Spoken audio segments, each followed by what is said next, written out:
si querés, podemos ir contándoles que les vamos a proponer hoy una suerte de cambio metodológico en función de la sugerencia de Edgardo de la lectura de la última parte del capítulo del libro que estamos utilizando. Por ahí se nos ocurría interesante que surgieran algunas preguntas o comentarios por parte de ustedes, como para que después Edgardo pueda tomar un poco las inquietudes o las distintas interpretaciones o pensamientos que les ha surgido con esa lectura y poder desarrollar las temáticas del día de hoy desde ese lugar. Así que, además de saludarlos, de darles la bienvenida y de abrir oficialmente la grabación de esta clase, le pediríamos a Juan que, como siempre hace, coordine el intercambio y las preguntas, y mientras yo les voy contando, por ahí el que quiere ir levantando la mano, tiene, así vamos armando la lista de exposiciones. ¿Te parece, Juan, la propuesta? Sí, por supuesto, estaba muteado, no podía hablar.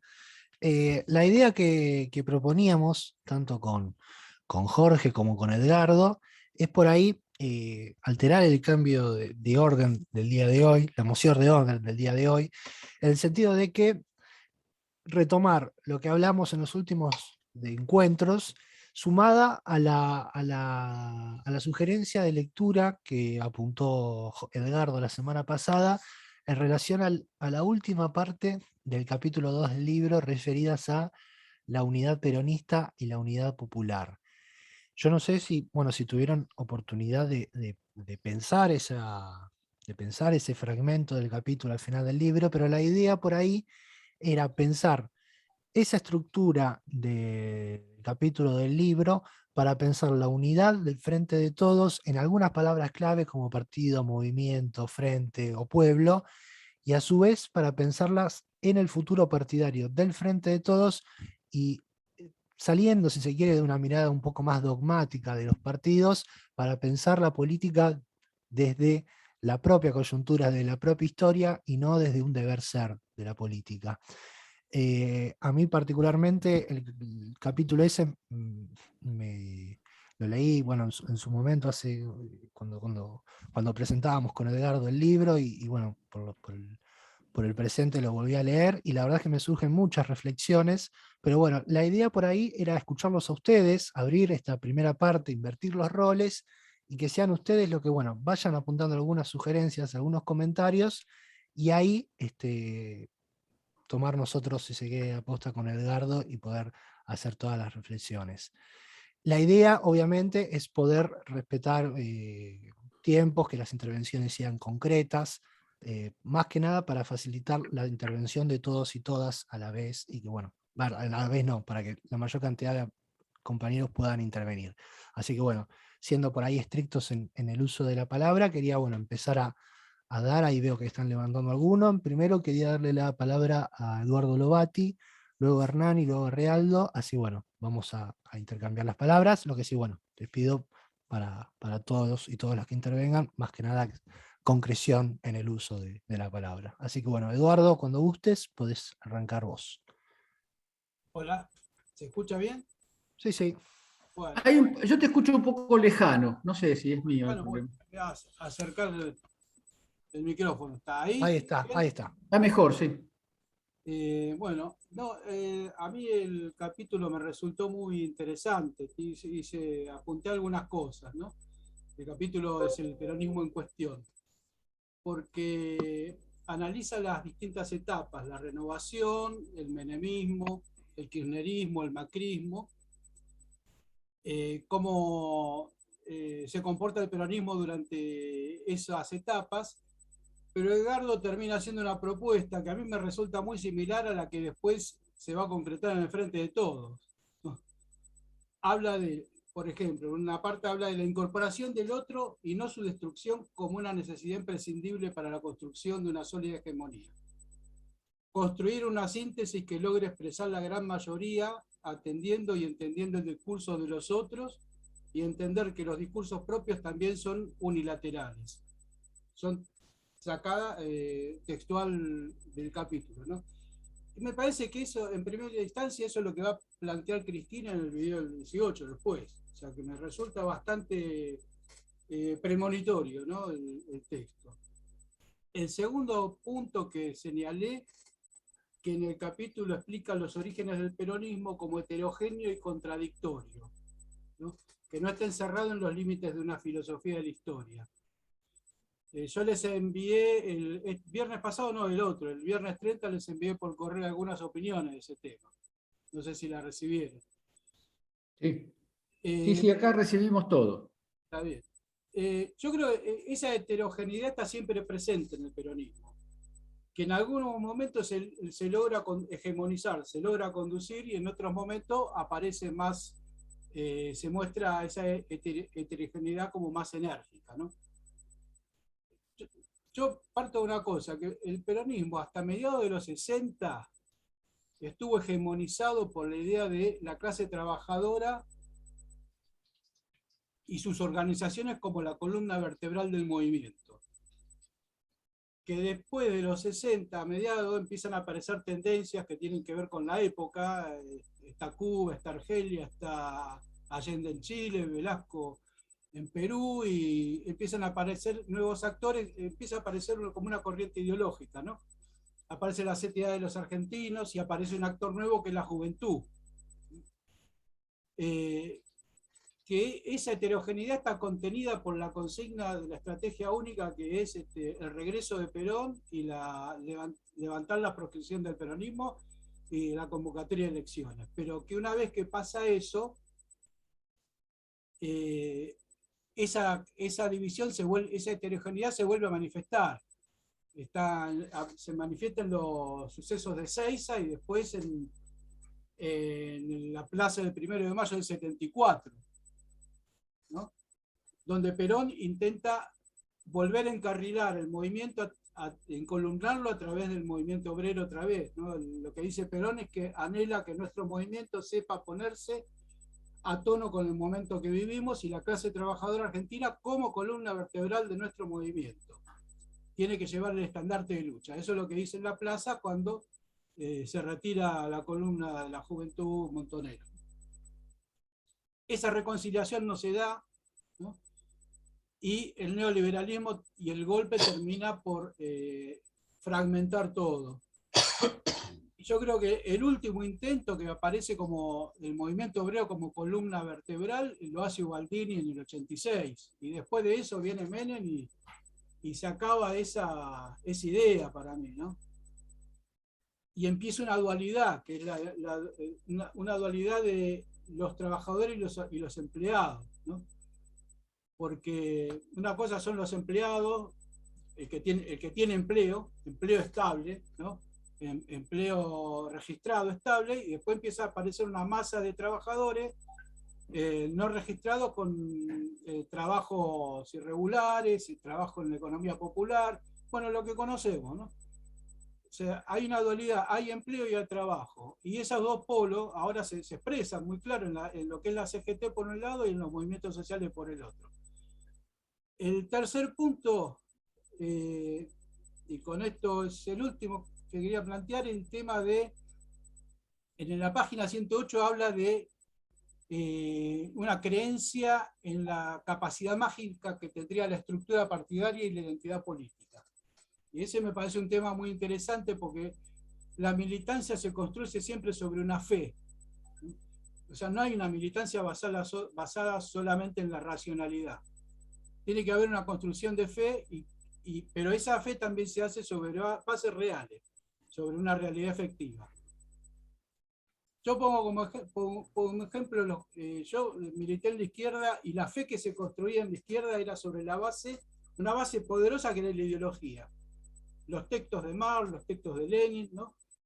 El error de esa fe fue concebir el marxismo-leninismo como una ciencia que podía predecir, como una ciencia natural que podía predecir el desarrollo de la sociedad, ¿no? Y que el custodio y el poseedor de esa ciencia era el partido. Que el partido era predestinado a cumplir una misión, ¿no? la fe con la que se construye la militancia peronista, yo creo que ya no hace falta describirla porque tiene bases muy reales y muy poderosas por la experiencia histórica. Pero hay que revisar esas cuestiones de fe, ¿no? Hay que revisar la consigna que dice que el pueblo es peronista, que la clase obrera es peronista, hay que ver cómo está hoy, ¿no? Edgardo pone en la página 109 que la idea de que la política argentina se organiza en torno a la cuestión peronismo-antiperonismo es confusa hoy. Que hay un sector de la sociedad, de los sectores populares, que demandan un Estado activo, pero pensar que ese sector es una masa estable que decide su voto por la etiqueta partidaria es un error. Entonces ahí me aparece otra dualidad, que es la dualidad entre identidad y esencia. Yo creo que la identidad, a veces hablamos con personas que no se identifican ni con el peronismo ni con el kirchnerismo, pero cuando empiezan a manifestarse en sus deseos, empiezan a plantear cuestiones que bien podrían formar parte de una plataforma peronista, pero no se identifican partidariamente. O sea, yo creo que la esencia quedó por la experiencia histórica, pero la identidad, pero quedó separada de la identidad. La identidad está desgastada por ciertos motivos que inclusive lo plantea Edgardo en el texto. Entonces, yo creo que la política argentina hoy hay que agregarles, se manifiesta entre peronismo, antiperonismo, y yo le agregaría no peronismo, porque hay que tener una política hacia ese sector. Y que la fe militante no se puede construir dentro de los límites de una identidad partidaria, sino que tiene que saltar de identidad partidaria, tiene que romper para sacudir el modelo, ¿no? Esas son las cuestiones que yo anoté. Y por último, yo tengo revisé algunas palabras de Cristina del 21 de diciembre del 2010. Ella habla en el Consejo Nacional del Partido Justicialista. Fíjense la fecha, diciembre de 2010, antes de las elecciones de 2011, después del fallecimiento de Néstor. Y yo adelanta, yo tengo el video y tengo el texto completo, pero hice unos recortes del video donde ella habla de la identidad del peronismo y habla sobre el tema de la unidad. Y coincide mucho con lo que planteás vos, Edgardo, en el texto, ¿no? Desde otro punto de vista, pero yo, si se puede compartir, lo puedo poner. Yo recorté unos minutos del video y si quieren ver el video después en su casa completo, véanlo, porque a mí me resultó muy premonitorio también. Hasta acá llegué. Bueno, después se puede socializar al conjunto. Adelante, Sí, sí, por pásamelo. favor, socialicémoslo. Y después lo compartimos entre todos. Bueno, gracias, Eduardo. Ariel, adelante. ¿Dónde estás? Ahí está. Adelante, Ariel.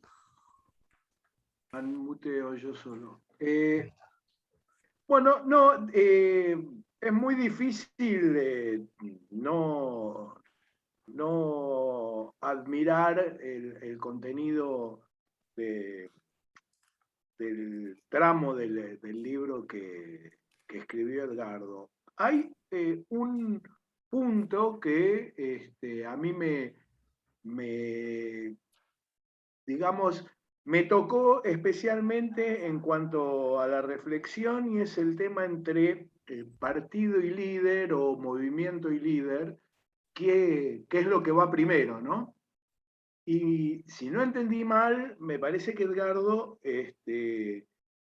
reflexiona en el sentido de que es el líder el que crea y el que genera el partido o el movimiento, y no que el partido o el movimiento, por cuestiones numéricas, ¿cómo se llama?, de encuestas o de lo que fuera, unge al líder.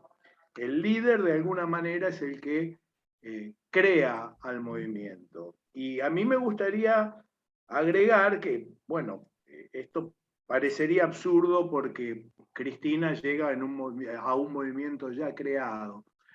Y a mí lo que me surge pensar es que en realidad cada movimiento, aunque haya sido previamente creado por otro líder, se regenera, se reconstituye y reconoce nuevos límites a partir del surgimiento de nuevos liderazgos. Por eso el kirchnerismo es capaz de incorporar nuevos sectores dentro de lo que era el núcleo peronista del kirchnerismo. Eso me resultó especialmente interesante porque también pensando en la estructura de pensamiento de la izquierda y del partido de vanguardia y de la ideología como eje,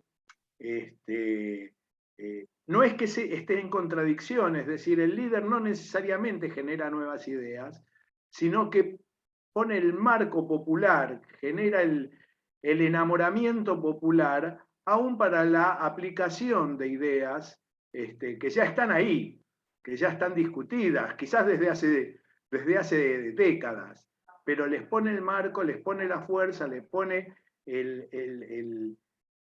la forma y el contenido a esas ideas.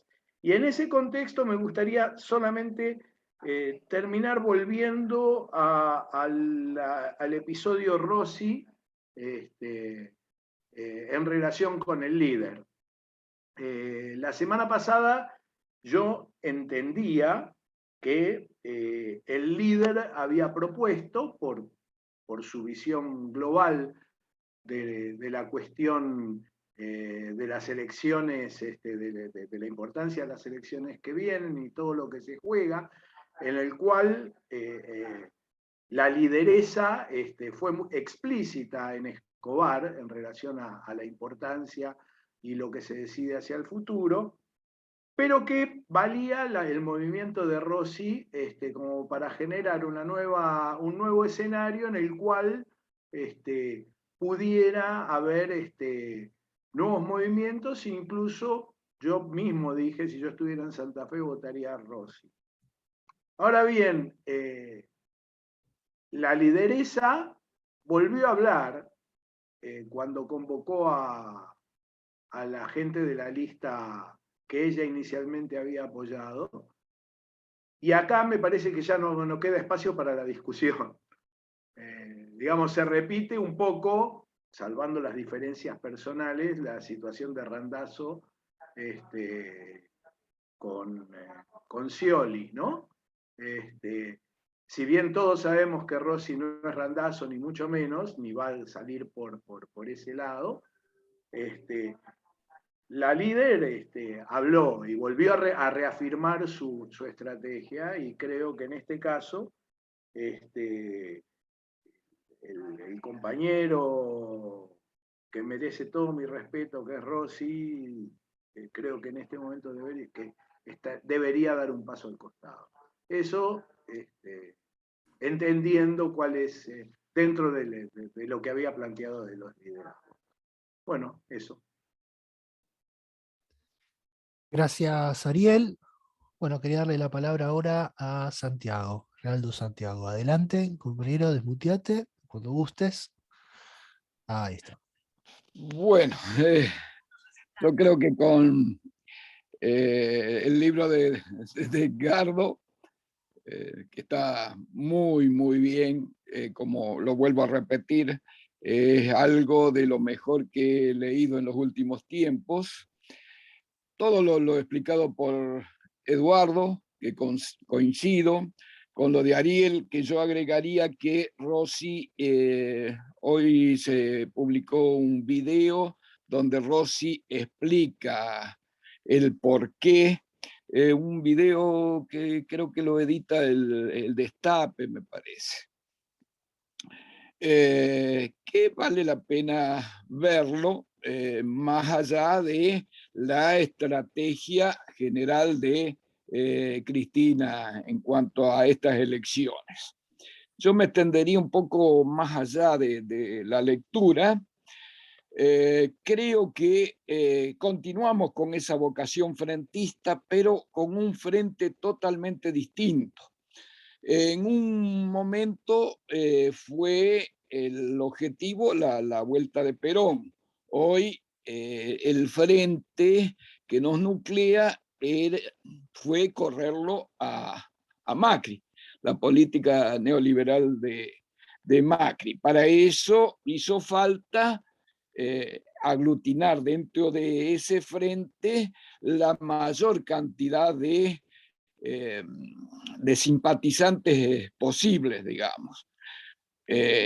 Acá hay que ponderar la estrategia de Cristina, que un poco regresa de esa postura de avanzada para rescatar los rezagados o los que no entendieron que hay que ir mucho más allá y que la situación es por demás compleja. El enemigo, no hay que subestimar a el enemigo que tenemos al frente, ¿no?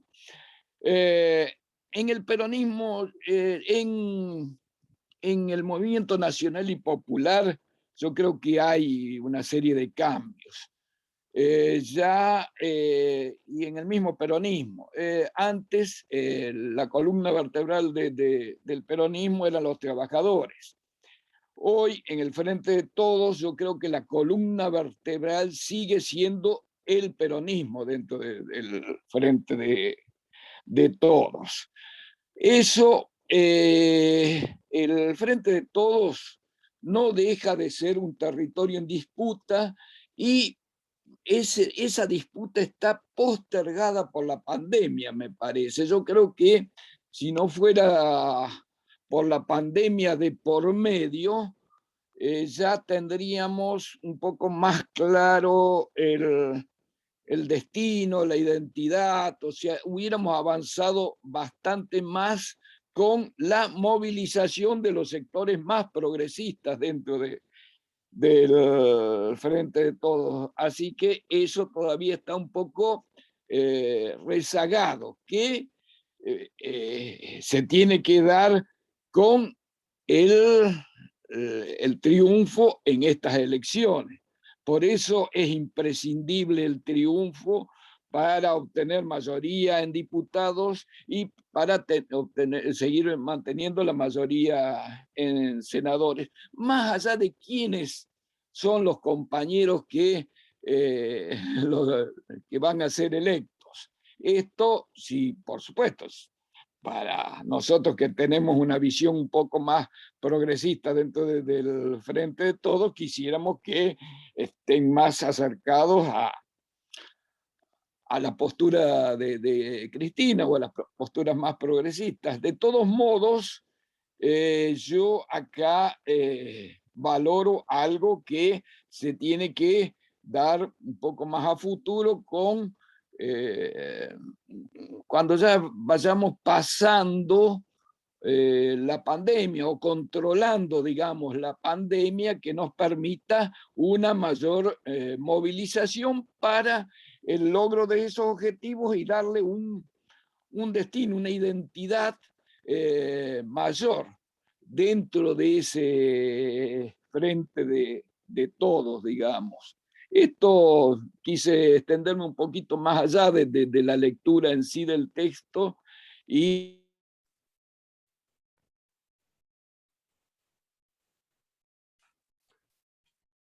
Me parece que, a ver, Santiago, me parece que se tildó. Es el sonido previo a que se caiga el internet. Ya estuvimos. A ver, ahí, ¿me escucha, compañero? no me acuerdo dónde se cortó. No, estaba redondeando la parte final, pero me parece que se le cayó la conexión. Había Perfecto. hablado de la intervención y sobre todo extendiéndose al fenómeno de Córdoba, pero creo que básicamente pudo decirlo hasta el final. Bueno, ahora quería darle la palabra a Karin. Karin, bueno, habilitate ahí y adelante. Ahí está. Hola a todos y todas. Bueno, mi pregunta es breve. Digamos, ¿hay un líder natural? ¿Se construye o puede ser que sea una interacción entre ambas cosas? Y con respecto al líder también va vinculada otra pregunta que sería, ¿por qué no podría haber dos líderes? ¿Por qué no podría haber más de un líder? Gracias. Bueno, gracias, Karin. Quería darle la palabra ahora a Raquel y luego a Hernán, que están ahí apuntándose. Raquel, habilitate ahí el micrófono y adelante.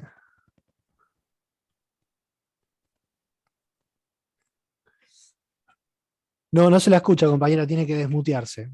Desmutéese.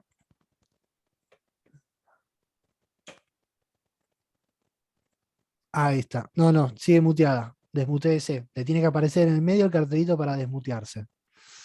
Ahí está. Ahora sí. Sí, sí.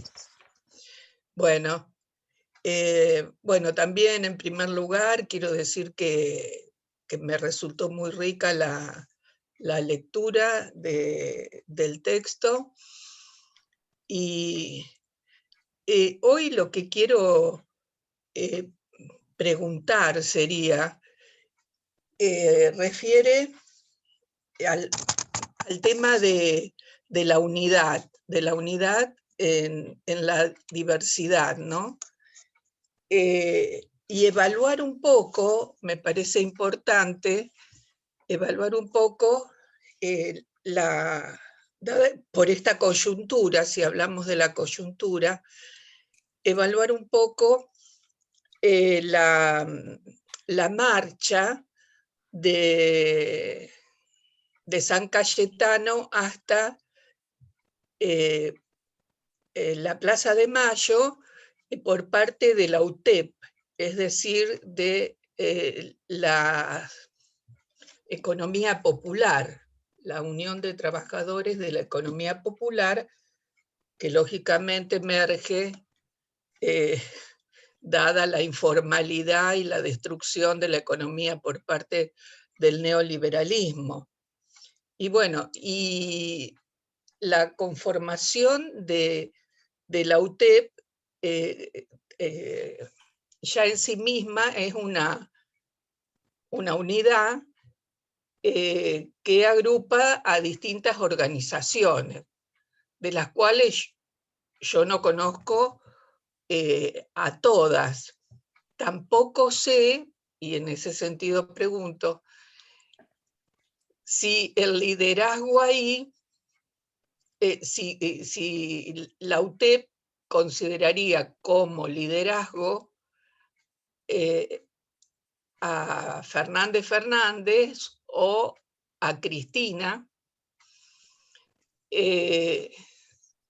dado que creo, ¿no es cierto?, que están en el frente de todos, reclamando por un salario universal en este momento tan crítico, donde, bueno, la disputa también está entre el pago al fondo y las necesidades fundamentales del pueblo. Eso me surgió, digamos, lo pensé mientras leía, porque hay una parte que, bueno, yo no tengo el texto acá, pero de Edgardo Moca, que decía la capacidad del líder de articular demandas populares según los humores sociales que logre convocar, intersectorialidad y con pluralidad ideológica. Bueno, y refiriéndome, bueno, sobre todo ahí, para ver, bueno, en este momento no sé si la columna vertebral es el sindicalismo o también van a surgir estos sectores como muy importantes para justamente que el gobierno logre satisfacer la diversidad de las demandas que presentan. Y con relación, como yo fui la primera, bueno, dado que vivo en Rosario y nos preocupa mucho el tema de la presentación de Rossi, yo en primer término, en el primer momento, mi reacción fue desfavorable. O sea, dije que como que me había decepcionado, pero también por la gente que incluía. Que bueno, que hay una persona que apoya, pero por suerte no está dentro.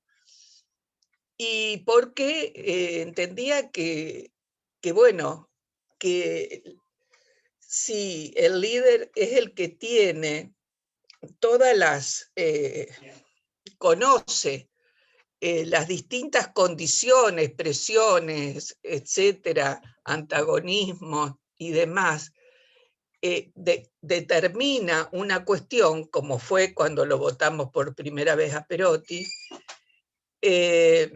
me parecía que salirse de ahí era, no era conveniente. Yo calculaba que Cristina tiene que tener todos los datos que nosotros no tenemos para tomar esa decisión. Después, y eso conversando con mucha gente amiga, que pasábamos también por distintos momentos, porque después me puse contenta y decidí votarlo a Rossi, porque dije, bueno, después de todo, está muy bueno que patee el tablero y diga quién es Perotti. Y creo que me quedé ahí, pero, o sea, están distintas decisiones, ¿no es cierto? Y está la de una que es el votante, en última instancia. Y bueno, realmente en este caso, por ahí puedo dudar de las consecuencias que puede traer esto. Pero no, lógicamente, no estoy en condiciones de ser objetiva en esta cuestión. Así que bueno, concretamente sobre este movimiento de la UTEP, y bueno, y lo de Rossi, que yo creo que ya decidí votarlo, y que sea lo que sea, eso eran digamos, la pregunta o la inquietud de este momento. Bueno, gracias. Muchas compañera. gracias. Gracias. Bueno, tenía ahí apuntados varios más. Tengo a Hernán, tengo a Pablo, a Susana y a Silvia. Bueno, también quería recordarles también de por ahí tratar de ser concretos, lo que comentábamos con Jorge al principio, más que nada para que todos y todas puedan intervenir, sabiendo de que, bueno, somos un grupo bastante numeroso. Hernán, adelante. Gracias, Juan. ¿Me escuchas bien? Sí, sí. Perfecto. Mira, bueno, leyendo el texto que nos dejaron, pues, me parece un análisis muy interesante, sobre todo teniendo en cuenta que el resultado está puesto, ¿no? Pues sí, se ganaron las elecciones. Y me quiero remitir a la última parte del último párrafo del texto, donde habla de que la tarea de frenar el saqueo neocolonial y el proyecto, el nuevo proyecto de país, con un cambio no cambiar la Constitución, sino con una Constitución nueva, es indivisible, ¿no? Porque si no, nada más sería ganarle a Macri y ya. Bueno, eso fue escrito antes que pasara. Todos estos cambios obviamente, ahí hay actores dentro de la alianza y del frente y fuera que juegan, no es que son cartón pintado. Entonces, esas fuerzas, como que al final me dejó con ganas de llevarlo a la coyuntura, ¿no? Porque decís, bueno, dale. Entonces, si no se pueden despegar estas dos cosas, ya se ganó. ¿Qué pasa de acá para adelante? Si eso no se logra, seguramente no al 100%, con los bemoles y todo esto, me gustaría llevar y hacer como seguir ese análisis que me pareció súper interesante porque agarra historia, agarra teoría, un análisis, no sé, me pareció muy interesante en lo personal. ¿Cómo sigue el análisis? Me gustaría eso, teniendo en cuenta esto que les decía, ¿no? Que hay fuerzas adentro y fuera del frente, que pasan cosas, como diría, ¿no? Pero eso, es una pregunta, una inquietud, y me quedé como picado con eso, ¿no? Gracias. Bueno, recogemos la pregunta, Hernán. Tenía apuntada a Susana. Susana, adelante. Sí, ¿qué tal? Buenas tardes. Bueno, yo también me pareció muy interesante, de todas maneras me parece que es una lectura que yo necesitaría leerla nuevamente para profundizar un poco más. Y me voy a detener en dos categorías que planteaban en el mail de todas las que estaban ahí, que es liderazgo y pueblo, entendiendo como pueblo una categoría política, a diferencia de la categoría clase, que es una categoría claramente económica. En ese sentido, dejo de lado el tema partido porque coincido con lo que escribe Edgardo en el libro, de que los partidos, a partir del peronismo, tienen el propio Perón, digamos, y la propia Cristina, le han dado, digamos, la importancia de acuerdo a los momentos y de acuerdo también a los contextos geopolíticos e internos. En ese sentido, yo creo que nosotros y nosotras en la actualidad, me parece que para poder entender la unidad y el frente, si no comprendemos para mí claramente el tema de categoría pueblo, vamos a estar complicados. ¿En qué sentido? En que a mí me parece que todas las decisiones que toma, en este caso, nuestra lideresa, que es Cristina, y que son en muchos casos muy distintas de las que se tomaron entre el 2003 y el 2015, porque claramente las condiciones son diferentes.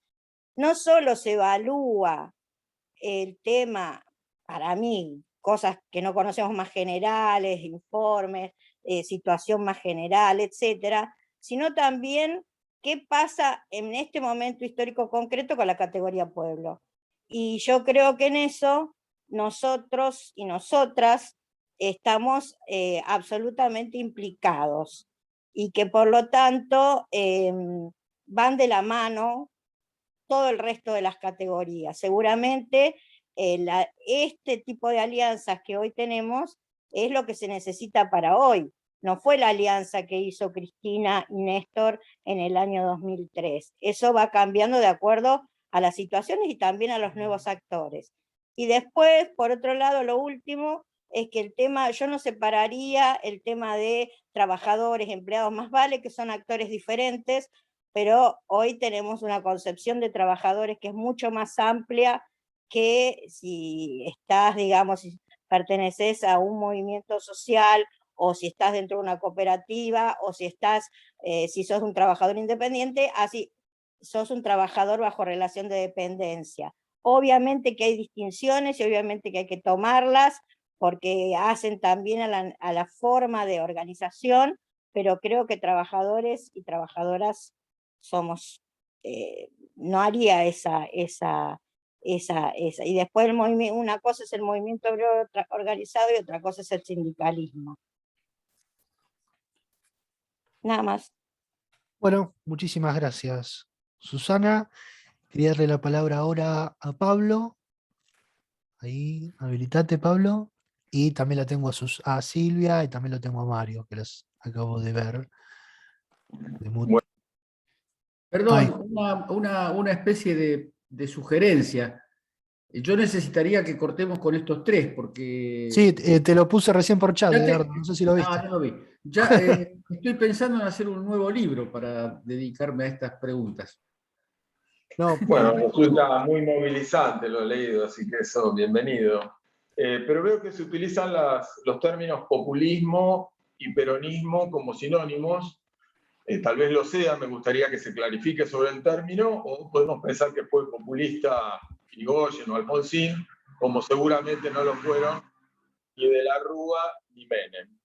Y creo que se puede hablar de populismo y no resultar un insulto, algo peyorativo, gracias a una obra que marca un antes y un después, ¿no? Que es la obra de Ernesto Laclau.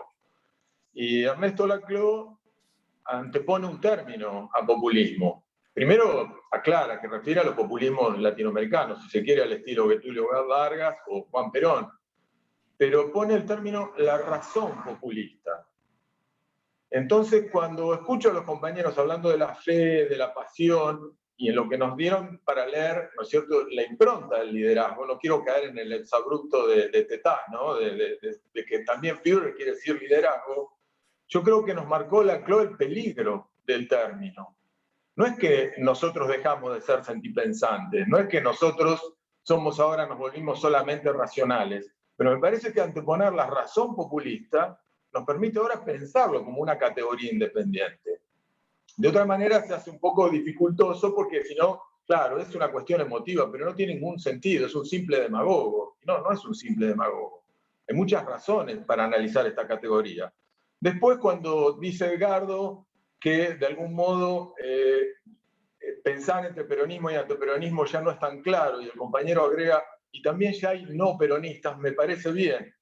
Pero bueno, como se trata de un movimiento que me gusta decir que debe excluir a la extrema izquierda, a la extrema derecha, conceptos absolutamente vigentes, bueno, acá sí acudo al líder y tratar de interpretar lo que dijo Perón cuando un periodista español le dice cómo se compone el electorado en la Argentina. Y él dice, bueno, el electorado tiene un 30% más o menos de radicales, que son los liberales para ustedes en España, un 30% de conservadores, más de un 10% de socialistas, y el resto o vota en blanco o bien son minorías. Y el periodista le pregunta, ¿cómo? ¿Y no hay peronistas? Ah, no, dice, peronistas son todos. Entonces también aceptar que dentro de este movimiento hay elementos que deben conformar a los viejos conservadores, que no solo tenemos que convencer a aquellos que más o menos están dentro de nuestra línea. A mí me gusta pensar como la prologuista, que tiene otra obra también que es ineludible, que habla del populismo de izquierda. Es un populismo con el norte y la izquierda por los peligros que sería un populismo con el norte y la derecha. Pero también el movimiento introduce a Bernie. Porque la derecha, si no hubiera delincuentes, no sería necesario el Estado, por lo cual para la derecha el Estado es la fuerza de seguridad. Entonces también hay que convencer a lo que ese problema les parece prioritario. Bueno, nada más y gracias por poder haber participado.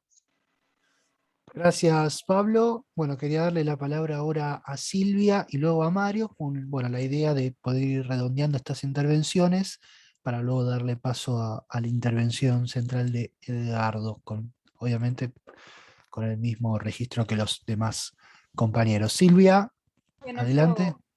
Yo había bajado la mano para no prolongar tanto nuestra intervención, pero sí puedo decir que el texto me parece que tiene muchos elementos para traerlos a esta coyuntura, y me interesó muchísimo la categoría de liderazgo, el tema del concepto de movimiento y de un frente que no sea un rejunte de partidos y sectores, sino que pueda interpretar, como dijo Susana, los humores y las demandas populares.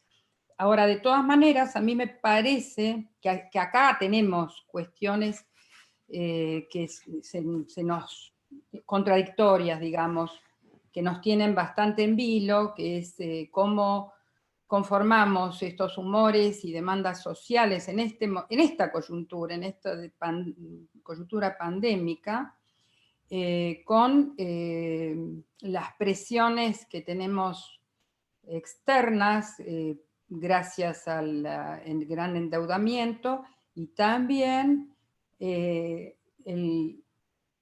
obstáculo grande que nos provoca tener un poder judicial, o una parte del poder judicial, tan cooptada que bueno, nos hace difícil, que si no ganamos esta elección, se nos va a ser muy difícil seguir gobernando, digamos. Me parece que hay cuestiones de una coyuntura muy difícil, ¿no? No me atrevo a dar ningún diagnóstico, ¿no? Bueno, eso, nada más.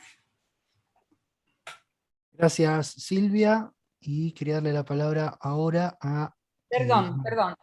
Con respecto a lo del liderazgo, me refería fundamentalmente a aquella persona que puede interpretar esa coyuntura y proponer o dirigir movimientos y acciones que nos puedan llevar a la meta que necesitamos, y que es lograr un movimiento nacional y popular.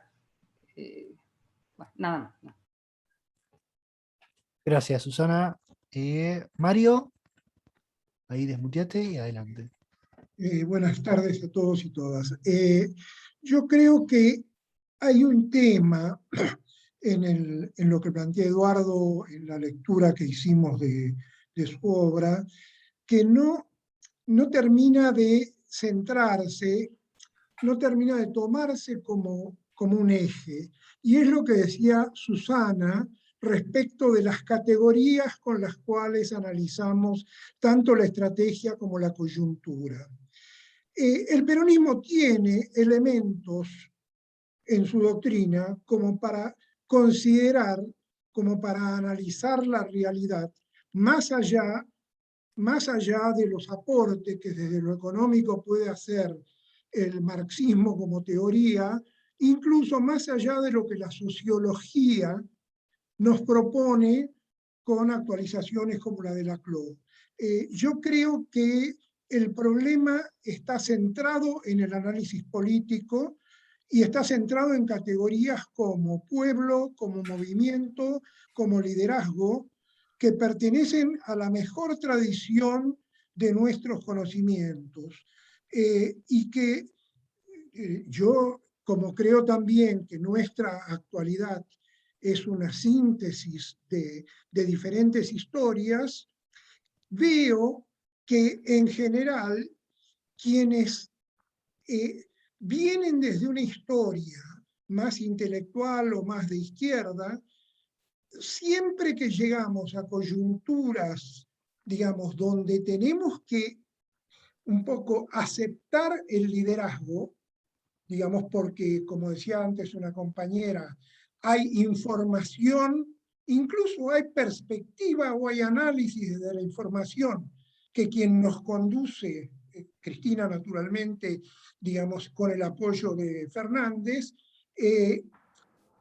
no nos propone y que nosotros pretendemos, en algún caso, como cuestionar, digamos, porque nuestros análisis teóricos, digamos, no nos llevan a la misma conclusión, digamos. Y yo creo que ahí se juega un término que dentro del peronismo siempre se valoró mucho y que es el tema de la lealtad.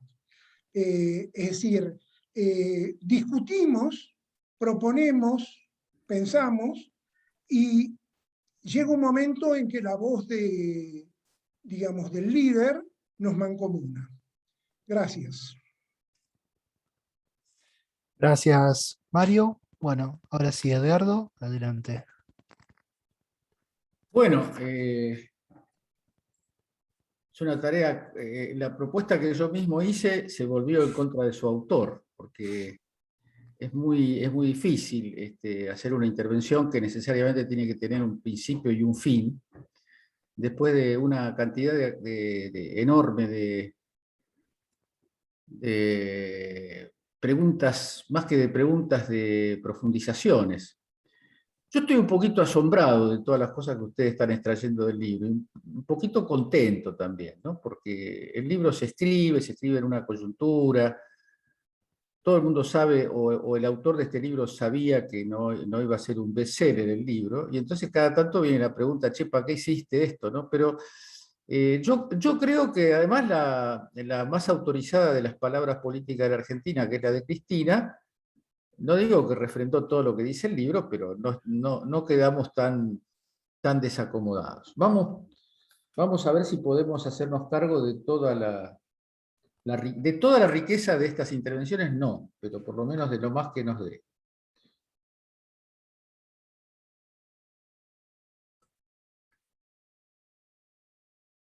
Yo, a ver, voy a empezar por las cosas que me parecen más raigales, más conceptuales, porque después hay una cantidad de cuestiones que se van abriendo todas muy interesantes y esperemos que nos quedan todavía 3 encuentros. No tenemos ningún problema de volver a dedicarle en los 3 encuentros que quedan un espacio a muchas de las cosas que hoy se dijeron. No es un curso que tiene que hacerse cargo de un programa estricto.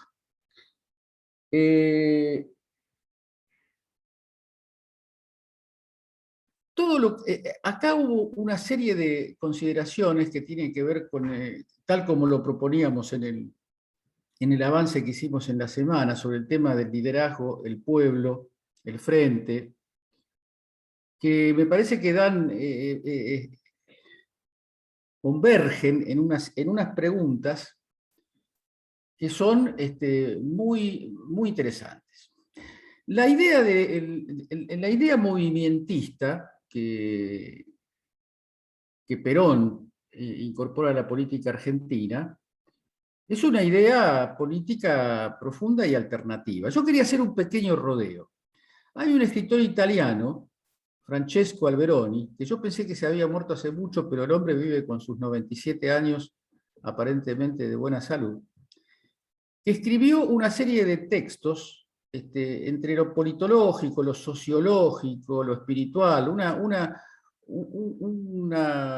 condensación de ideas muy interesantes que rematan en algo que yo creo que viene el caso poner acá. No para que ahora la nueva moda sea leerlo a Francesco Alberoni. Yo creo que no está mal leerlo a Francesco Alberoni, pero no me atrevería a colocarlo en el lugar de profeta de la época. Pero Alberoni habla de... hay un libro de él que se llama Innamoramento e Amore, y hay otros que se llaman, que todos tienen la idea del movimiento. El movimiento y la institución, el enamoramiento y el amor. ¿Qué quiere decir esto?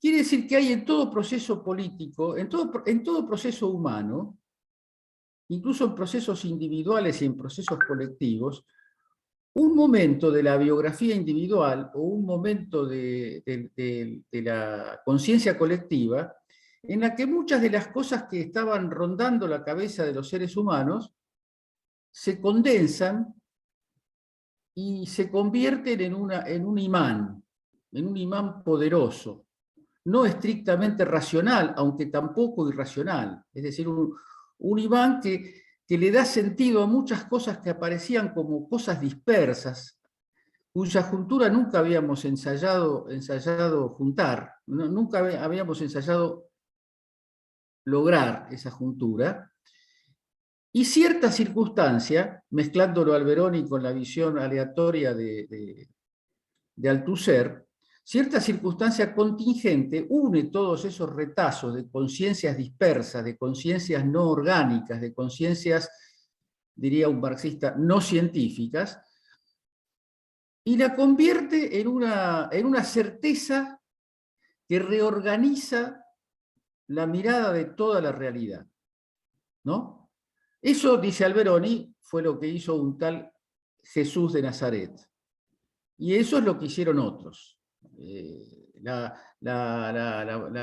política revolucionaria, el movimiento obrero, los nuevos movimientos sociales, las nuevas teorías científicas, las nuevas visiones del mundo, todas ellas, según Alberoni, y yo lo sigo, tienen un proceso que no es el de una especie de búsqueda gradual de verdades que van llegando lentamente y se van armonizando pacíficamente entre sí, sino que se condensan en un hecho, en un acontecimiento. Alain Badiou agrega el tema del acontecimiento, carácter fundacional del acontecimiento. El carácter fundacional del acontecimiento es algo que no puede estar previsto, que no puede estar legislado. Por eso cuando nosotros decimos, en el libro yo me atrevo a decir que el liderazgo y el movimiento nacen juntos, no es una afirmación de orden cronológico, no es para ver si ya había kirchnerismo antes de Néstor, o si había peronismo antes de Perón, o si había marxismo antes de Marx. Estoy hablando de otra cosa. No puede aparecer un líder político si no hay un movimiento que se está construyendo y necesita de un líder. Y no hay un movimiento si un liderazgo no le da voz, y no le da pasión, y no le da vida. Son lo mismo el movimiento y el líder. Por eso no es que Perón junta a la gente, verticalmente Perón se pone en el balcón el 17 de octubre del 45 y desarrolla la pieza dramática que tiene por objetivo construir un movimiento. El movimiento existía y el líder existía. Ese fue el encuentro, el cruce, los átomos que chocan, decía Althusser, se convierten en un acontecimiento político de época. Por eso hay millones de líderes que no llegan a ser líderes, y hay millones de movimientos que no llegan a ser movimientos. Ojo, se puede hablar de un movimiento, digamos, no está dicho esto, por ejemplo, ya para ir picoteando, lo de San Cayetano es un hecho épico, y ahí hay muchos movimientos, por eso son movimientos en plural, movimientos sociales, y por eso no todos se sienten identificados y se sienten contenidos en el principal liderazgo popular de la Argentina, porque son movimientos en sí mismos que tienen, por ejemplo, hablando con Juan Grabois tiene la teoría de algo así como una especie de reemplazo histórico del movimiento obrero como columna vertebral del movimiento por los nuevos movimientos sociales que atienden y que organizan a los nuevos explotados de la época. Y la verdad es que tomado como verdad parcial, más allá de las consecuencias que tenga, eso es real. Los trabajadores hoy, por ejemplo, los beneficiarios de la suba del techo del impuesto a la ganancia, ¿son un sujeto explotado? Sí. En cuanto son asalariados, en cuanto entregan plusvalía, pero no son el fuego de la injusticia no pasa por esos hogares. Pasan las injusticias, pero no es el centro, no es el vórtice del problema, como lo era en la época de afluencia de millones de tucumanos, santiagueños, cordobeses, etcétera, a los grandes centros urbanos, en la época de la sustitución de importaciones, que crearon el espacio social que le dio fundamento al peronismo, no que provocó el peronismo, porque podría haber habido ese movimiento social, esa injusticia y esa afluencia millonaria de laburantes y no haber ningún peronismo, o algún partido de izquierda haberlos capturado. Eso, la idea de escribir la historia con un relato preconcebido, sea el relato de los jesuitas, o sea el relato del peronismo o del marxismo-leninismo, es una idea que digamos, ya que se nombró Laclau ha hecho poderosas aportaciones a la idea de sacar de la militancia popular, de sacar de la construcción del sujeto popular estas ideas preconcebidas, que hay que leer determinados libros, militar en determinadas organizaciones y plantear de tal modo las cuestiones si se quiere estar en la orilla buena de la lucha social. Eso hizo crisis. Laclau escribió lo que escribió, entre otras cosas, porque él hizo la experiencia argentina, la experiencia del peronismo, lo hizo desde la izquierda nacional, y se preguntó, como muchísimos intelectuales brillantes de las décadas del 40, del 50 y del 60, por qué en Argentina la clase obrera no es socialista, sino que es peronista. Y por qué los formatos ideológicos preconcebidos de la igualdad social, del comunismo, entraron de buen grado en las familias de las clases medias y de las clases medias altas y no pudieron entrar en la casa de los trabajadores. Es una pregunta desgarradora para gente que quiere hacer la revolución, que quiere un mundo más justo y que se encuentra con esa maravilla que es el pensamiento marxista, que es deslumbrante porque tiene la racionalidad y la capacidad de construir una trama que lo va explicando todo y que incluso llega a tener la amplitud y la capacidad para integrar fenómenos que de entrada no se asimilan a esas nociones básicas y le da entrada. Marx terminó entendiendo de una manera brillante el problema colonial y el problema agrario, cosa que no estaba en su matriz, digamos, londinense, en la matriz de cuando escribía El Capital. Pero me estoy yendo un poquito de tema, pero no mucho. Yo creo que el líder y el pueblo, el líder y el movimiento, el líder y el pueblo, porque la palabra pueblo, voy a la preocupación que planteaba muy bien Susana. Las palabras no tienen un significado en sí mismas.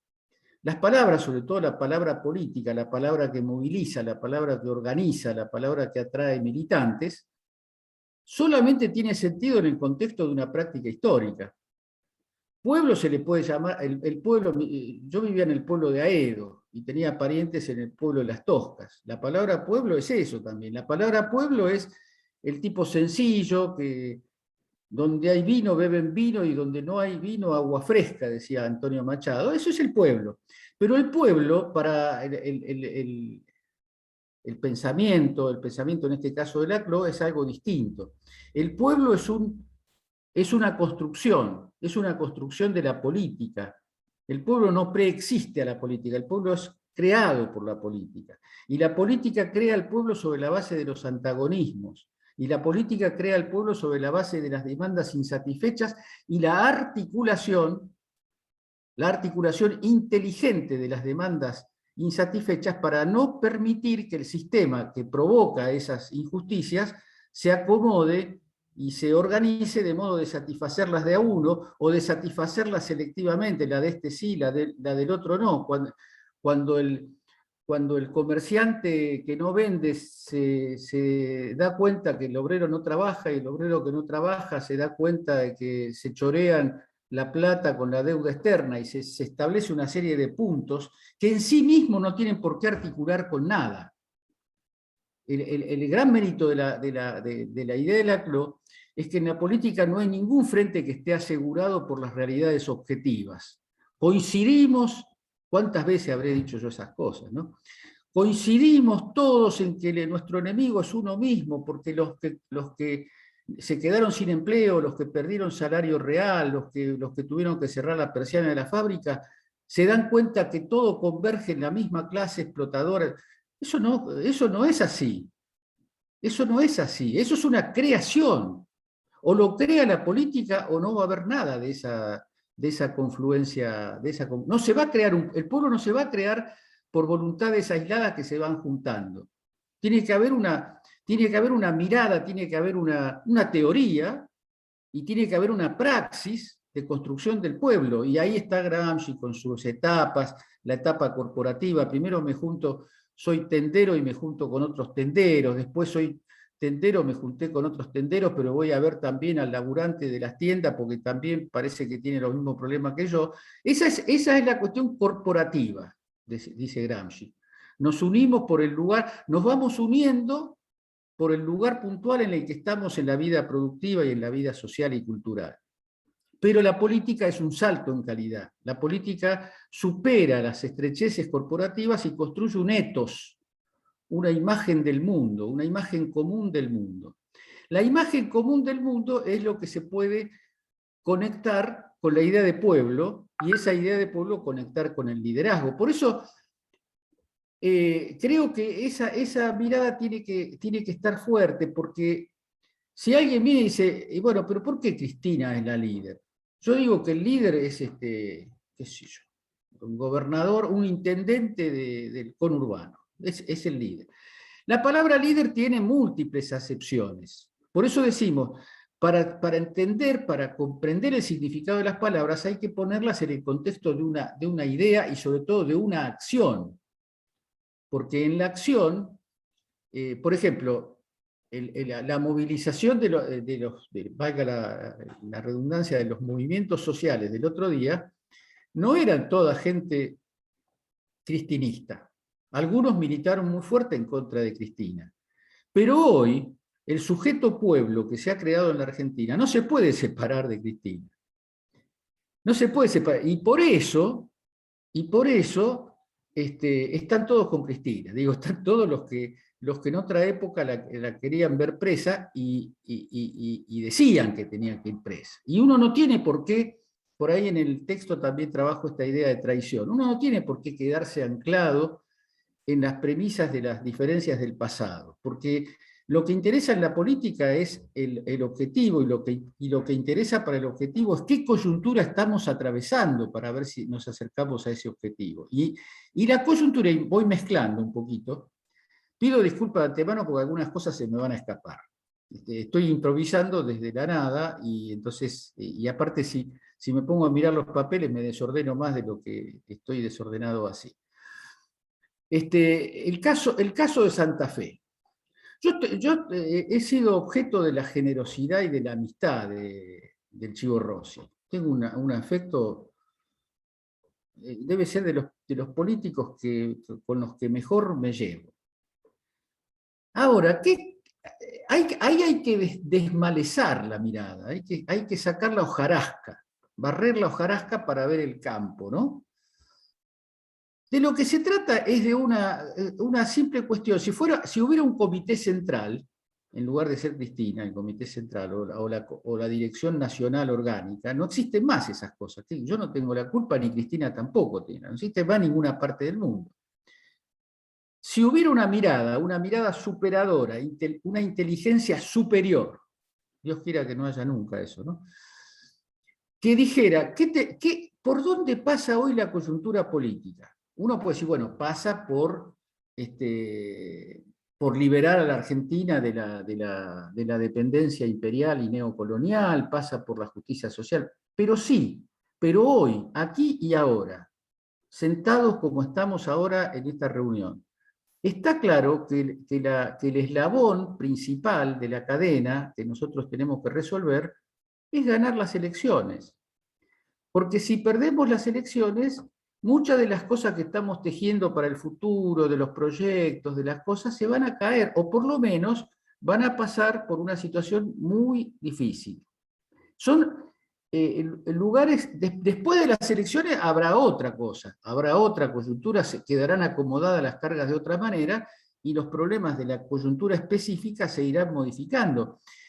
Porque la coyuntura, digamos, todos los fenómenos de coyuntura conducen, esto es de Althusser leyendo a Maquiavelo, en determinar cuál es el problema principal, cuál es el problema político que divide aguas y que hay que resolver para avanzar en la dirección de nuestros objetivos. Hoy, tácticamente no hay duda de que el resultado electoral es la clave. Por supuesto que, claro, eso es una frase, pero después hay que ver cómo se ganan las elecciones, cómo se construye la mayoría. Hay una cantidad infinita de preguntas que se abren una vez que uno dice, el problema principal es este. Está bien, el problema principal es esto. Ahora, ¿cómo lo resolvemos? Y ahí se va haciendo más complejo. Bueno, el peronismo, el antiperonismo, el no peronismo, que Eduardo ejecutaba, la verdad es que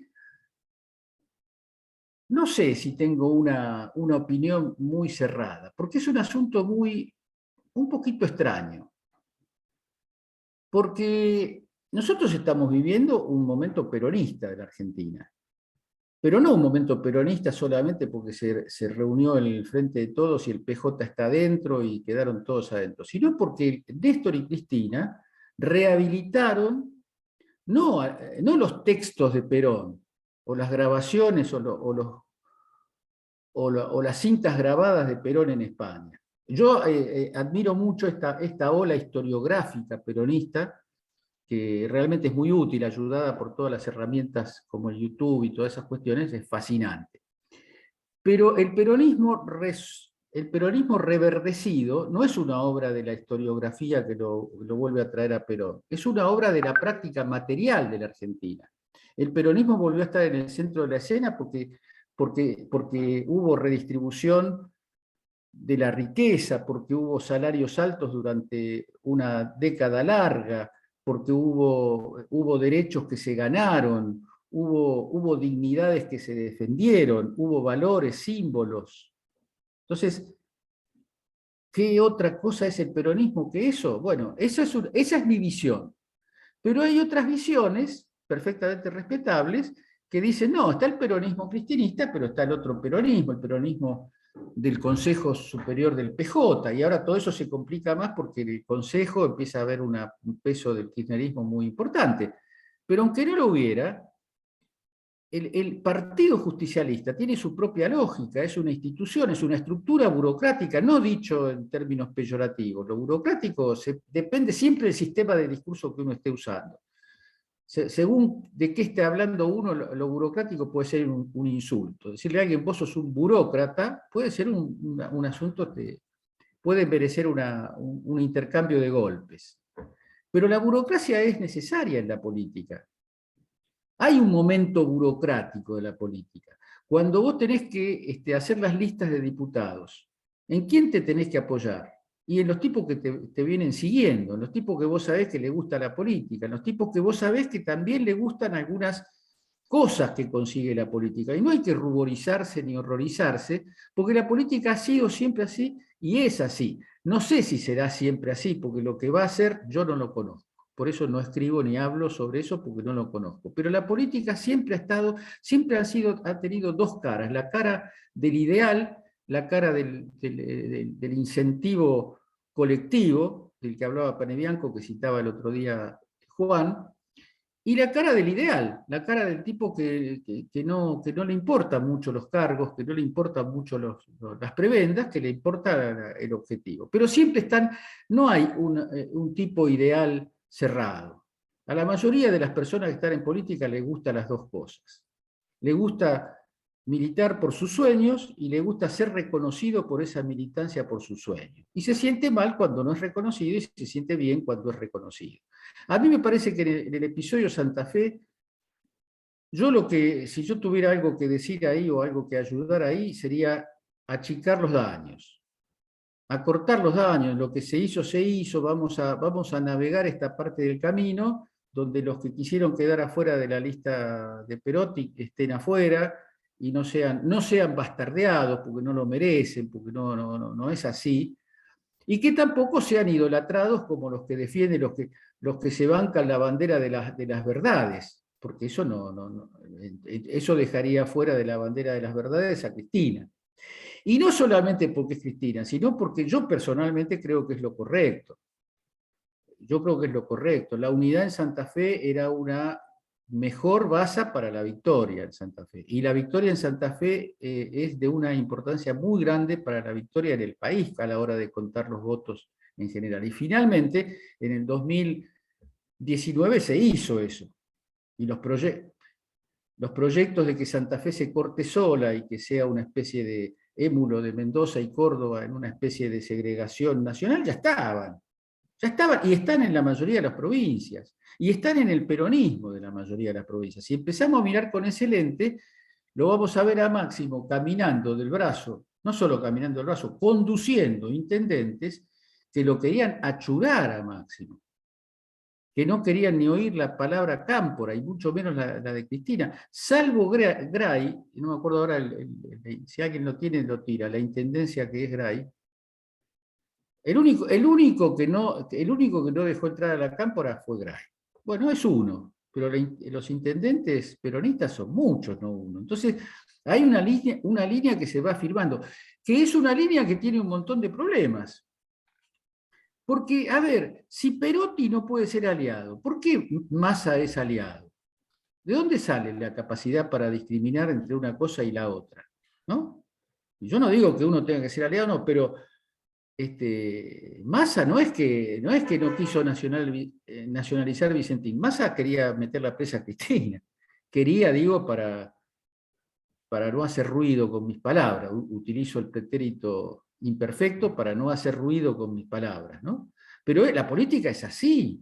La política, si no, miremos la historia, para mencionar a pie de página, la historia de la Revolución China, las alianzas de Mao con el nacionalismo chino para enfrentar a los japoneses, las alianzas de Lenin con parte de lo que eran enemigos del movimiento de Lenin para derrocar al zarismo y para derrocar al gobierno provisional posterior. Y eso también es el peronismo. Y también Perón arma el partido laborista con los sindicalistas. Entonces, al día siguiente de la victoria de Perón, los laboristas le dijeron: bueno, general, ganamos, ¿no? Entonces, a la manera del Indio Toro con el llanero solitario cuando estaban en apuros, Perón le dijo: ¿quién ser nosotros, no? ¿Quiénes somos nosotros? Ganó el general, ganó el líder, ganó el peronismo. Acá ya se dio vuelta la página. Entonces, la política está llena de traiciones. La política está llena... Estas cosas me produjeron muchos dolores de cabeza, porque allá en los tiempos en que hacíamos las reuniones en Marechal, yo decía estas cosas y se armaban unos despelotes a cuchillo pelado. ¿Por qué traicionó? Bueno, San Martín traicionó a la corona española para venir a pelear por la independencia de las Provincias Unidas. Y Fidel Castro traicionó al gobierno provisional cubano, a Urruti, que era el presidente del gobierno provisional cubano. Y si sigo, Néstor a Duhalde. Néstor subió, como todos nosotros sabemos, a la presidencia, no con, sino por el apoyo de Duhalde. Fue decisivo. Y entonces, después, cuando vinieron las elecciones del 2005, Duhalde le dice: mira, en la provincia yo quiero esto y esto. ¿Vos qué decís? No tenés nada de todo eso, Duhalde. No tenés nada. Lamentablemente esa es la decisión. Y entonces yo voy a ir en contra. Vos hacés lo que quieras. Ahora, por supuesto que no se trata de ir por la vida traicionando. La traición es un clivaje un quiebre muy particular de una situación.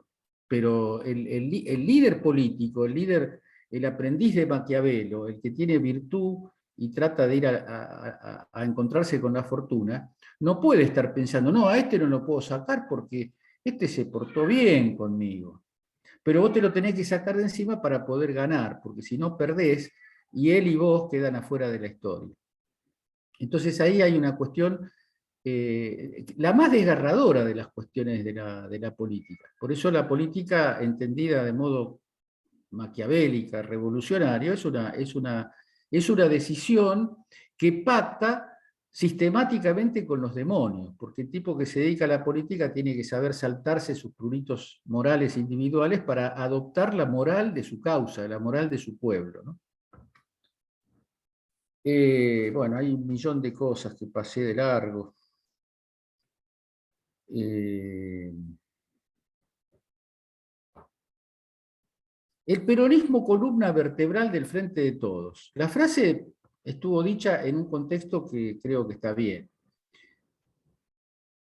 Yo diría: ¿en qué condiciones aceptaría yo esa frase? Si el peronismo, en esa frase, el sujeto de esa oración, es entendido como el movimiento nacional popular que surgió en la década del 40, que fue envilecido en un conjunto de momentos históricos muy conocidos y muy duros, y fue recuperado después de la crisis de 2001 por un nuevo liderazgo, si ese es el sujeto, estoy de acuerdo.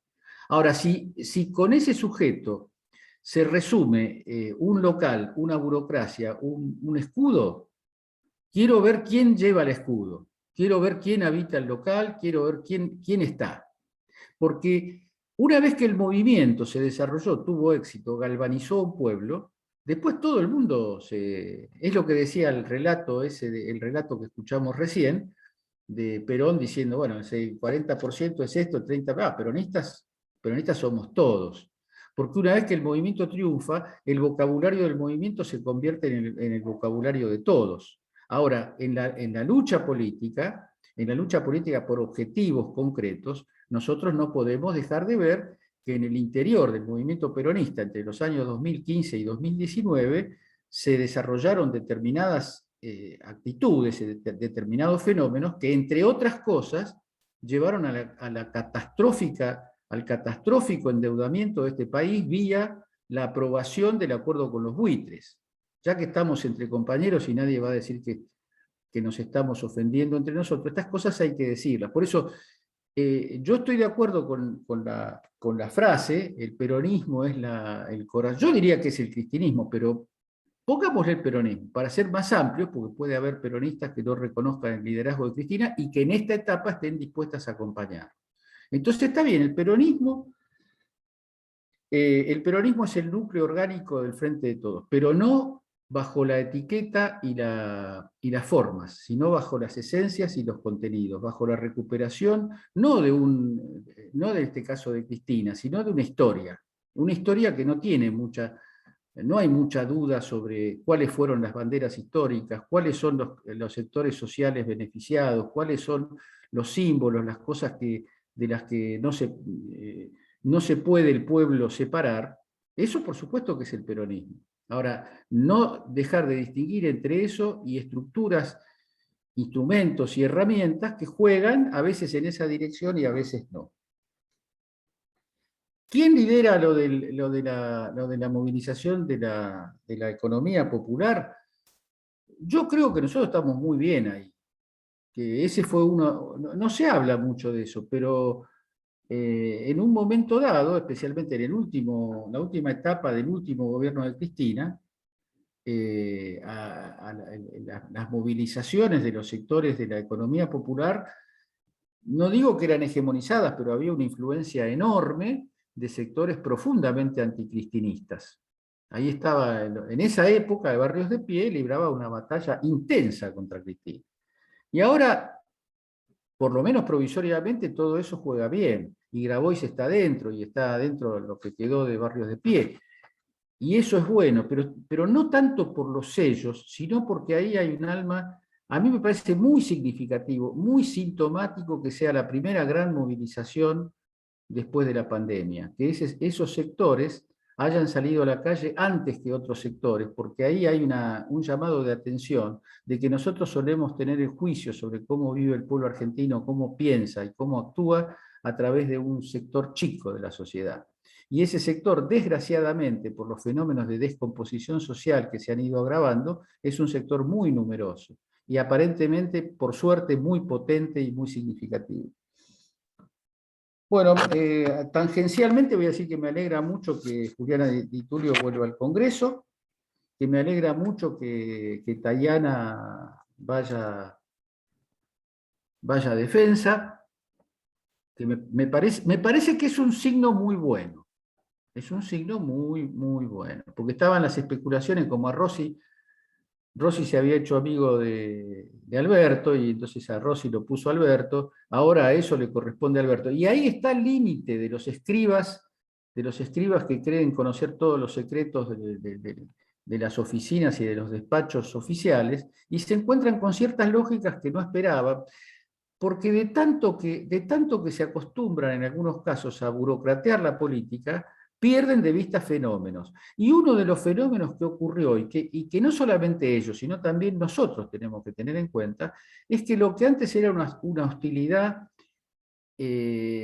insuperable entre lo que venía del cristinismo puro, el kirchnerismo psiquiátrico, como le dice Rinconet, y sectores que venían en contra de ese. Y ahora hay un fenómeno de confluencia. Nadie puede saber qué va a pasar con esa confluencia, pero es un dato muy bueno que la haya, y especialmente es un dato muy bueno en las vísperas de las elecciones, que además ha permitido una una solución del problema de las primarias abiertas bastante cercana a lo que se buscaba. Bali Buca se incorporó al FDT. Las ruedas embarradas del último organito, dice el tango de Homero Mansi, ¿no? El último masista. El último masista y redento, porque Massa ya está. Massa es frente de todos de la primera hora, no hay que olvidarse de eso. Bueno, sí, la referencia a razón populista llevaría muy lejos meterse en ese tema, pero la palabra razón, que le llamó la atención con razón, digamos, a Pablo, está puesta, por lo menos esa es mi interpretación, ¿no? Está puesta para no permitir que el populismo sea pensado, lo que Laclau cree que es populismo, porque en realidad populismo para Laclau es lo que él llama populismo, ¿no? Es decir, si uno lee La razón populista, empieza por la descalificación del populismo que hacían los de la psicología profunda, critica ese desprecio por el populismo, pero lo que va a hacer Laclau en La razón populista es construir una gramática de cómo se construye un pueblo. ¿Para qué? Para hacer lo que antes se creía que había que hacer un partido de clase, y ahora Laclau dejó de creer que era un partido de clase lo que había que construir, y más bien en los términos de la pluralidad, de la flexibilidad, de algo que él llama la no determinación de clase de los fenómenos, ¿no? La contingencia, el carácter impensable de cómo se construye un vínculo populista. El vínculo populista no puede ser calculado geométricamente. Se calcula desde dentro de la lucha social, desde dentro de la lucha popular, jamás desde estructuras mentales que funcionan desde fuera de la lucha popular. Ya hablo como Rossi, de la lucha. Viste que Rossi habla, se frena y vuelve a repetir para no olvidarse lo que estaba diciendo. Bueno, la cuestión de la lealtad, ahí fue tocada. Sí, yo estoy de acuerdo, la lealtad. Es una vez, ¿saben cuándo se refirió Cristina Kirchner al tema de la lealtad? De lo que yo recuerdo, hizo una intervención brillante. Cuando se hizo la proclamación de la fórmula Fernández de Kirchner-Vudú. No se hizo la proclamación, se hizo la designación del vicepresidente. Yo estaba en el Chaco, creo, no estaba. Pero se hizo la reunión y Cristina Kirchner, cuando lo designó a Vudú como candidato a vicepresidente, habló de la lealtad. Y dijo, la lealtad no es la lealtad hacia mí, no es la lealtad hacia un símbolo, es la lealtad al pueblo. Es la lealtad que hace que un ciudadano decida impulsar la nacionalización de los fondos de pensión, sabiendo que ese es el nervio vital, sabiendo que eso le va a traer todo tipo de inconvenientes y de problemas. Entonces, esa es la lealtad que tiene sentido. Porque después hay lealtades con minúscula. El tipo que empezó a militar por uno que lo ayudó y siempre es leal porque el otro lo ayudó. Hasta que un día deja de ser leal, porque esas lealtades atadas con los alfileres de los intereses desaparecen cuando el interés común desaparece, ¿no? No sé si se nota esa sutileza. Si sos leal porque le debes favores, cuando esos favores sientas que no se lo debes más, se terminó la lealtad.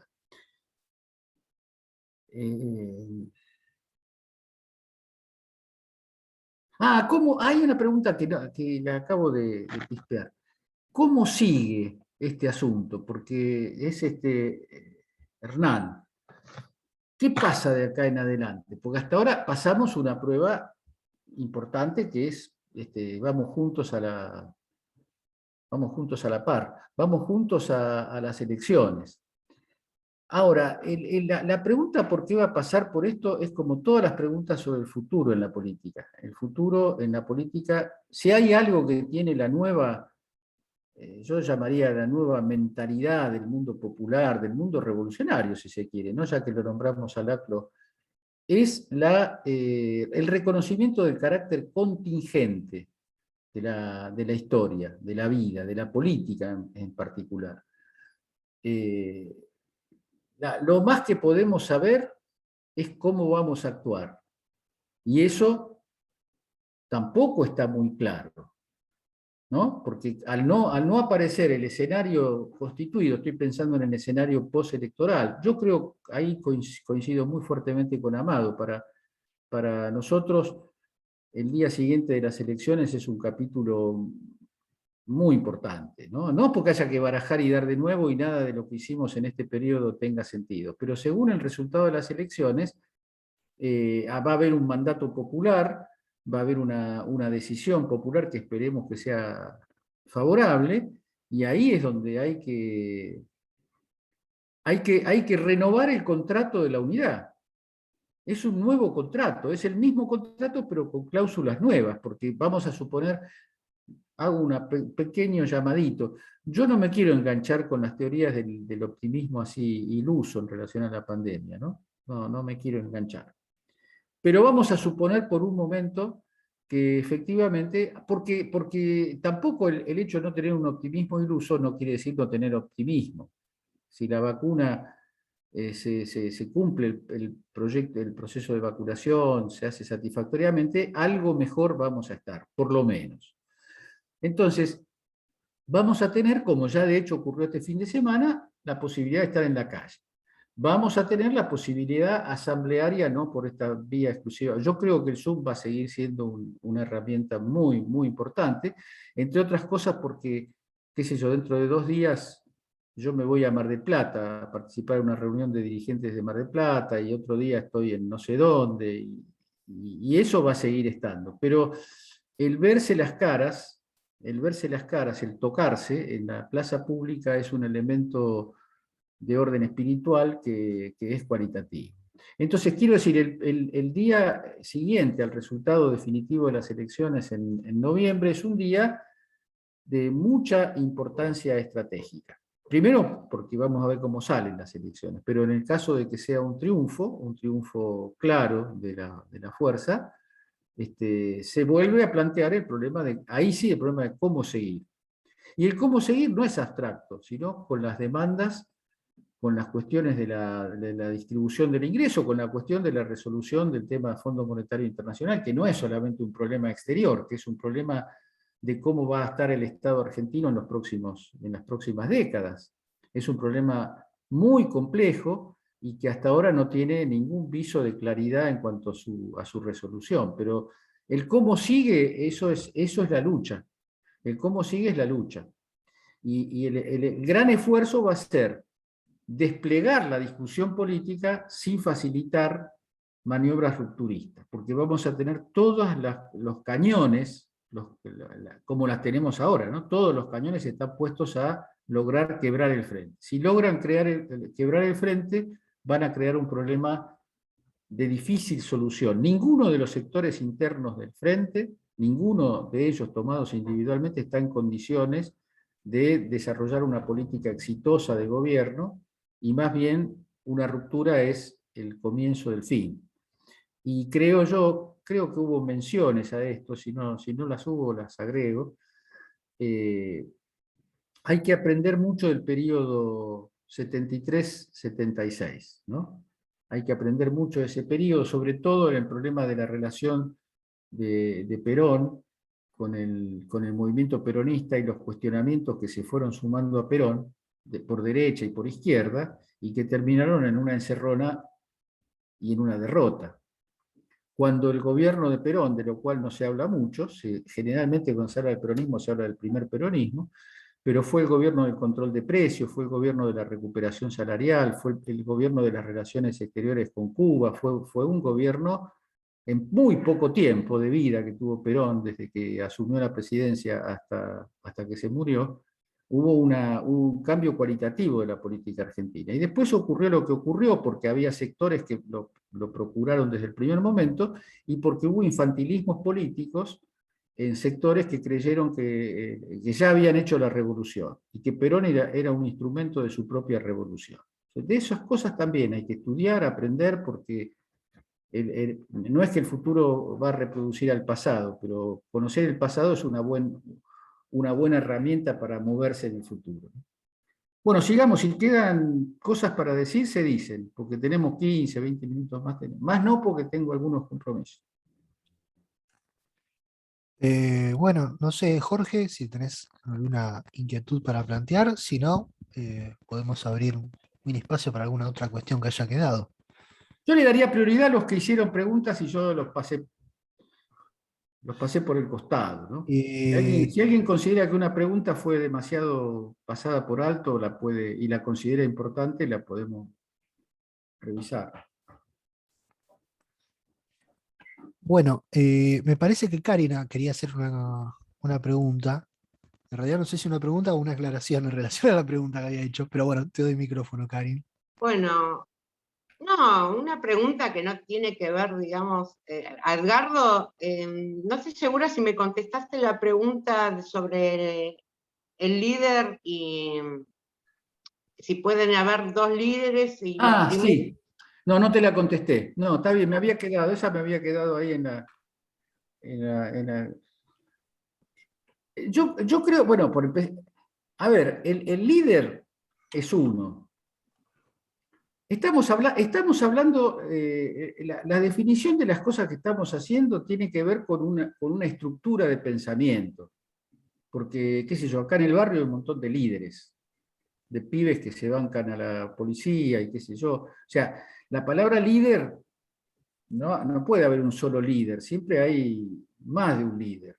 Pero acá estamos hablando del líder en relación al pueblo, del líder en relación a frente, del líder en relación a la política y a una política transformadora. No es una ley que el líder tenga que ser uno. Pero vamos a entrar al revés en este tema, porque durante mucho tiempo, especialmente desde el año 83, cuando Argentina volvió a las instituciones democráticas, con un gobierno, digamos así, democrático-liberal, profundamente democrático-liberal, estudiosos de las experiencias europeas, del parlamentarismo europeo, y todas estas cuestiones, se estableció una especie de jerarquía en los regímenes políticos, donde, por ejemplo, la Argentina, ¿no?, según algunos pensadores, no había logrado consolidar su democracia justamente porque desde Irigoyen, y desde antes, según algunos autores, desde la oligarquía de principios de siglo, pasando por Irigoyen y terminando con Perón, Argentina practicó el movimentismo. Entonces el movimentismo es liderazgo, es autoritarismo, y entonces ese es un síntoma de subdesarrollo político. Esa es la versión europea liberal y después también socialdemócrata, ¿no? Todo el tema del parlamentarismo, lo colectivo. Después, cuando uno va a la historia real de los países, que me vengan a hablar en contra del movimentismo, los ingleses con Churchill, o los franceses con De Gaulle, o ni hablar de los italianos con Mussolini, porque eso también forma parte de la historia. Es muy curioso, con Juan hemos conversado más de una vez este asunto. Los europeos y los norteamericanos escriben la historia de los partidos políticos y de los formatos partidarios como si nunca hubieran existido el fascismo, el nazismo, las matanzas, como si no hubiera habido Segunda Guerra. Son siempre liberales, democráticos y parlamentaristas. Entonces, yo ya no comparto eso. Yo creo que esa es la forma, el antiliderazgo, el carácter asambleario, falsamente asambleario, porque las élites políticas funcionan en todos lados, y las decisiones políticas en algunos regímenes parlamentarios se cocinan en sitios muy reservados, y muy reservados para las clases dominantes, ¿no? Porque no es un secreto para nadie cuánto pesan las corporaciones económicas en la toma de decisiones del gobierno de Estados Unidos o de los principales países de Europa. Y la cuestión del liderazgo concentrado, el liderazgo personal, es una experiencia que recorre la historia mundial, porque ese asunto de que está bien, los Alejandro Magno son cuestiones de la vieja cultura griega o los emperadores romanos, todo eso no existe más. Es una estilización de la historia que no corresponde, que no es real. Y para bien o para mal, nuestros países tienen muy fuertemente colocado en su historia, en sus tradiciones políticas, la cuestión del liderazgo personal. Todos los que apoyamos los fenómenos latinoamericanos de principios del siglo XXI sabemos quién era Chávez, quién era Lula, quién era Kirchner, ¿no? Los grandes centros simbólicos, porque las transformaciones no solamente necesitan programas y necesitan estatutos, también necesita símbolos, necesita pasiones, necesita amor popular. Entonces la verdad es que no creo en ese antiliderazgo, en ese antipopulismo. Me parece que lo que hay que pensar, por ejemplo, ahora tenemos la circunstancia bastante compleja no quiere decir mala, pero compleja, de un presidente y una líder del movimiento. Por eso yo creo que una cosa es lo que yo hablo acá, yo no creo que se pueda decir en todos lados donde se junte gente nuestra, este asunto del liderazgo de Cristina, liderazgo único y excepcional. Yo lo creo y podría fundamentarlo largo rato, pero creo que hay que ser muy cuidadoso porque esa es la base que está jugando la derecha, Clarín, La Nación, todo eso está jugando exactamente ese juego. Acá la que manda es Cristina, la que manda es Cristina. Entonces, Alberto hace lo que le dice Cristina. Eso, y después la atribución a los partidarios de Cristina es que siempre están enojados con Alberto porque no le hace caso a Cristina. O sea que las dos cosas que son contradictorias entran en el mismo discurso según sea la necesidad que tengan de pegar. Porque la dupla Alberto-Cristina es la clave. El 18 de mayo, el discurso de Cristina creó una clave política, apostó a una clave política que hasta ahora no se puede decir que resolvió los problemas, pero ganó las elecciones. Los 2 primeros años de mandato terminamos unidos, no hubo ninguna deserción medianamente considerable, vamos a ir a las elecciones casi en todos lados sin paso, alguna que otra excepción, y cuando aparece la excepción, los grandes medios de comunicación que tienen frente así al macrismo, que se está tirando hasta con crímenes, con delitos entre ellos, se fijan en si en Santa Fe hubo problema, en Tucumán hay problemas, digamos. Hay una vara muy, muy diferenciada, pero nosotros creo que la apuesta, no estoy haciendo futurología y diciendo que todo va a ir bien y todo es tranquilo, porque pensar que esto es una cosa idílica es equivocado. Es equivocado. Además porque los sectores del privilegio manejan muchos recursos para emponzoñar el aire, para crear enconos, se inventan cosas, se van a seguir inventando y se van a seguir provocando, ¿no? Pero 2 años son 2 años, en medio de esta situación de pandemia, de dificultad, de dolor popular, tenemos un frente intacto, básicamente intacto, incluso con agregados de las personas que abandonan la ancha avenida del centro, que parece que no era tan ancha, porque a ver, si la avenida del centro es Randazzo, ya estamos en el territorio de cha-cha-cha. Ahí se le puede decir a Casero que haga una alusión a este asunto. ¿Hay alguna otra que haya quedado por ahí dando vueltas? Sí, tengo una intervención de Leo, ahí de paso Leo, creo que Edgardo también podríamos, no sé si por objeto de este seminario, pero pensar un encuentro para debatir todas y cada uno de los grandes hechos, por lo menos del siglo XX, que son considerados en torno a la excepcionalidad de Argentina en relación con muchos fenómenos políticos o económicos mundiales. A ver, pensar el Rodrigazo sin la inefable presencia de una revolución no conservadora, o pensar la propia emergencia del peronismo en la década del 40 en un contexto más global de discusión de las consecuencias de los modelos agroexportadores a nivel regional, o pensar incluso el golpe del año 1930 en un debilitamiento de la democracia liberal. Totalmente. Yo lo tengo hecho eso. Hecho no lo tengo escrito, pero lo di varias veces como tema. Está muy bien eso, Juan, gracias. Eso es un lindo tema. Terminar con el mito de la excepcionalidad argentina, ¿no? El estado de bienestar, por ejemplo, el estado de bienestar fue el peronismo.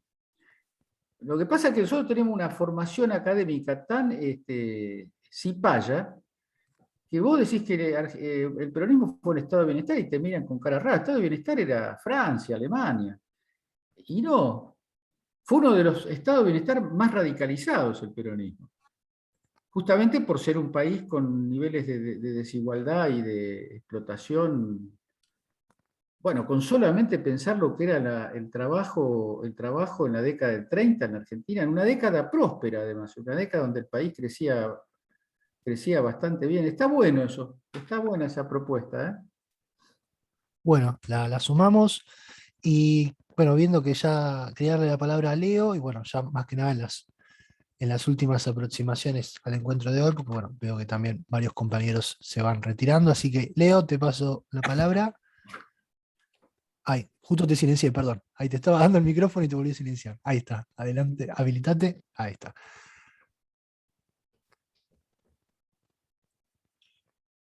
No se te escucha, Leo.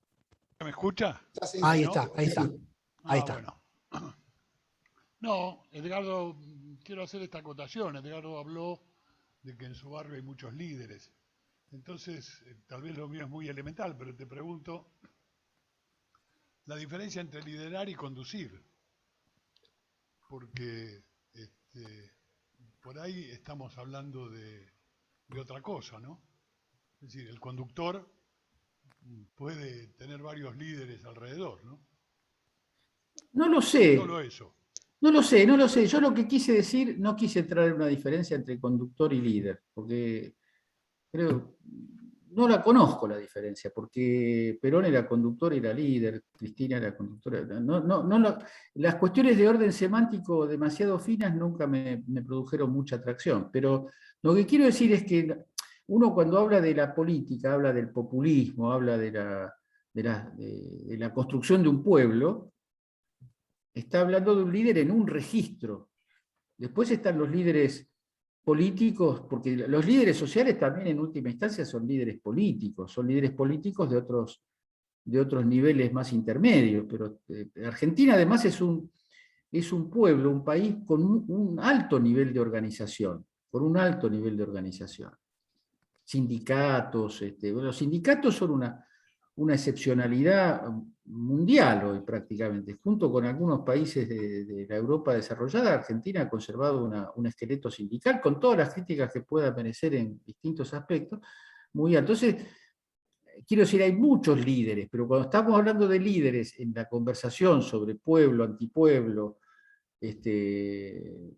democracia radical, ¿no? Todas las cosas de Laclau, ahí el líder es el que condensa, el que concentra la energía multitudinaria, es el centro de la escena, que nace junto con el movimiento.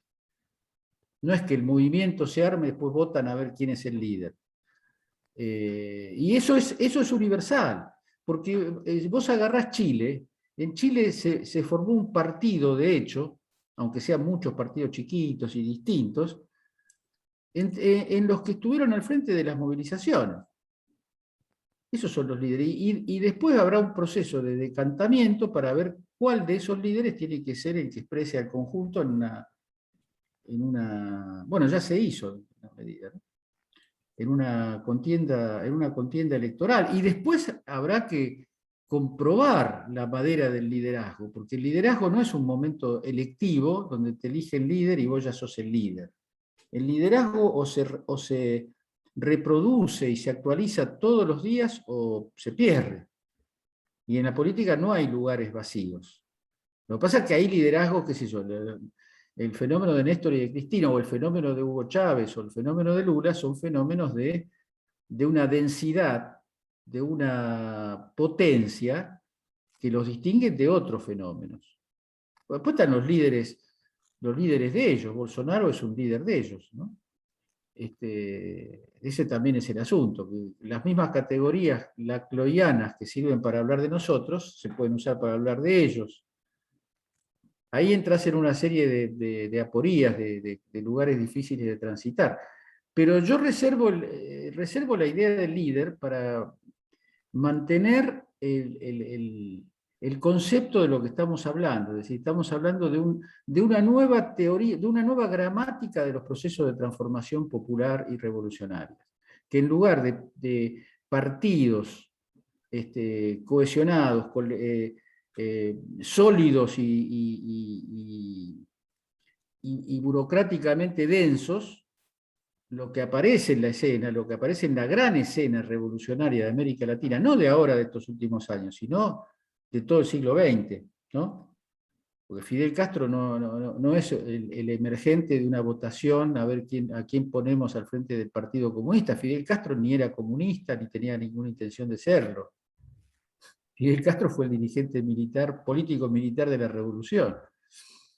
Entonces, eso fue Cuba, y eso fuera lejos de nuestras costas fue China, fue Rusia.